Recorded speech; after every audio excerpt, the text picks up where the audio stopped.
자, 안녕하세요. 자, 이번 예제는 어, 먼저 세입이 생기고요. 이 세입이 글자를 이렇게 지나치면은 그 영역들이 색깔이 바뀌는 겁니다. 그런데 세입이 붉은색이고 바뀌는 글자의 색도 붉은색이기 때문에 마치 이 세입이 글자의 컬러를 바꾸는 것처럼 보이는 거죠. 자, 이런 장면을 한번 만들어 보겠습니다. 먼저 두 개의 레이어는 없애버리고, 자, 이 애프터 글자 적은 이 레이어는 아무런 효과가 적용이 되지 않았습니다. 그냥 흰색 컬러의 글자일 뿐이죠. 요걸 이제 하나부터 복사해서 컨트롤 D. 두 번째 만든 이 레이어는 붉은색으로 만들겠습니다. 붉은색으로 이렇게 붉은색으로 만들고, 이 붉은색이 안 보였다가 점점점 보여지면은 밑에 있는 흰색이 안 보이면서 붉은색 글자로 바뀌는 것처럼 연출이 되는 거죠. 자, 그러면은 먼저 이 세입을 마스크 하는 것을 해보겠습니다. 자, 글자를 선택하고, 자, 이번에는 렉탱글로 마스크 작업을 하겠습니다. 그런데 아직 영역을 움직이는 것은 세입의 움직임에 따라 맞춰야 되기 때문에 그냥 왼쪽 빈 공간에 이렇게 사각형으로 만들었습니다. 자, 작업을 종료하고요. 이렇게 하면은 어, 붉은색 글자 레이어는 요 영역만 보인다라고 설정이 된 거기 때문에 이 영역에는 글자가 없죠. 그래서 안 보이는 거죠. 그래서 밑에 있는 흰색 글자만 보이는 상황입니다. 이렇게 닫아 놓고 그 다음에 이제 세입을 하나 만들겠습니다. 자, 레이어가 선택이 안 된 상태에서 자, 이렇게 세입을 하나 만들었습니다. 세입을 만들면은 지금 이 필 여기에 컬러를 붉은색으로 만들어 주고요. 자, 그럼 이 붉은색 세입이 지나가면 되죠. 자, 셀렉션 툴로 이용해서 바꿔주고요. 명령어를. 자, 요게 요렇게 움직이면 됩니다. 그런데 지금 중심축이 이쪽에 있죠. 자, 컨트롤 알트 홈 이렇게 해주고요. 자, 먼저 세입을 선택하고 세입이 생성되는 것부터 먼저 만들겠습니다. 물론 요 렉탱글 안에 있는 여기에 있는 사이즈로도 할 수 있어요. 그런데 우리가 주로 쓰는 이 트랜스폼에서 작업을 하겠습니다. 자, 스케일을 가지고 먼저 나타나는 장면을 연출을 하겠는데 지금 스케일이 100%죠. 가로 세로가 X, Y축이 100%입니다. X축 방향으로만 값이 커지면서 나타나게 할 거예요. 그래서 이렇게 지금 체크되어 있으면 두 개가 같이 숫자가 바뀌기 때문에 이걸 꺼주고 처음에는 여기에 있는 100을 0을 이렇게 입력을 합니다. 그리고 빈 공간을 클릭하면은 수치가 적용이 됩니다. 자, 그러면은 이 세입이 안 보이죠. 이 상태에서 먼저 키를 만들고요.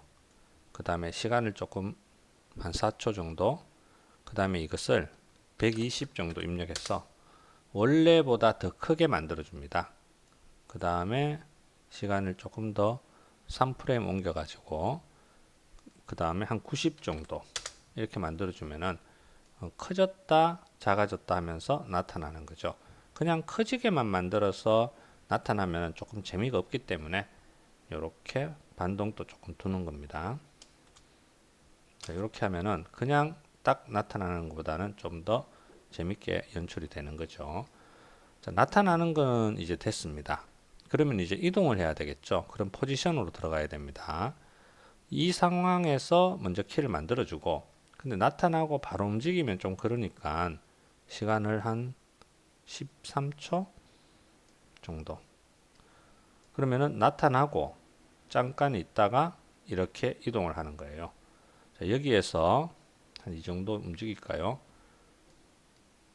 자, 여기에 위치하고 있다가 1초 20프레임이죠.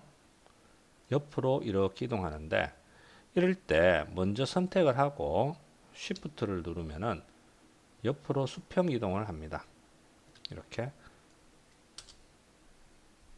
자, 됐죠. 그 다음에 이동을 다 하고 그 다음 여기에서는 이제 없어져야 됩니다.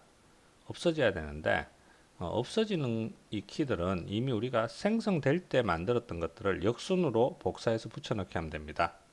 자, 요거를 Ctrl C, Ctrl V 3프레임 정도. 두 번째 거 Ctrl C, Ctrl V.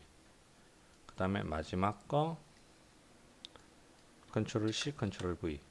이렇게 하면은 생성되고 이동하고 없어지고. 자, 여기도 키 간격이 좀 있어야 되겠죠. 도착하자마자 바로 없어지면은 재미없으니까 도착하고 잠깐 텀을 주고 그 다음에 없어지게. 자, 그러면은 이제 세이브의 움직임은 완성을 했습니다. 그러면 이제 빨강색이 보이는 속도를 조절을 하면 되죠. 자, 두 번째 빨강색 글자가 있는 레이어를 선택하고 M 눌러서 마스크가 보이게 해줍니다. 그래야지 마스크를 선택을 할 수 있겠죠. 먼저 생성되고, 자, 여기까지 갔죠. 그러면은 이 마스크 패스가 선택되고 영역을 얘들만 움직여주면 되죠. 이쪽은 필요 없죠. 자, 이것도 Shift를 누르고, 제가 키를 안 만들었네요. 자, 먼저, 자, 이 상황에서 먼저 키를 만들어 주고요. 이건 선택 안 해도 마스크 세이브를 클릭하면은 이 4개의 포인트가 모두 다 키가 생성됩니다. 그 다음 시간을 옮기고, 이쪽에 있는 것만 Shift 누르고, 이렇게. 또 시간을 또 흘리게 하고, 선택되어 있죠. 다시 Shift, 이렇게. 뭐, 이렇게 해도 괜찮을 것 같습니다. 속도가 잘 안 맞으면은 좀 잘게 키를 만들어 줘야 되는데 속도가 잘 맞으면은 그냥 쭉 가도 됩니다. 또 Shift 이렇게 됐죠. 여기에서 살짝 마스크가 먼저 앞질러서 가고 있죠. 그러면은 뒤로 조금 빼겠습니다. Shift 누르고 이렇게. 그러면은 이 마스크의 속도가 이 세이브의 속도와 일치하게 되죠. 그러면은 이렇게 글자가 마치 칠해지는 것처럼 만들어질 수가 있습니다. 자, 마스크를 활용한 다양한 텍스트 예제를 만들었는데 마스크의 활용은 굉장히 많습니다. 그래서 이런 예제를 통해서 개념을 좀 확실히 이해를 해 주시기 바랍니다. 자, 여기까지 마치겠습니다. 수고했습니다.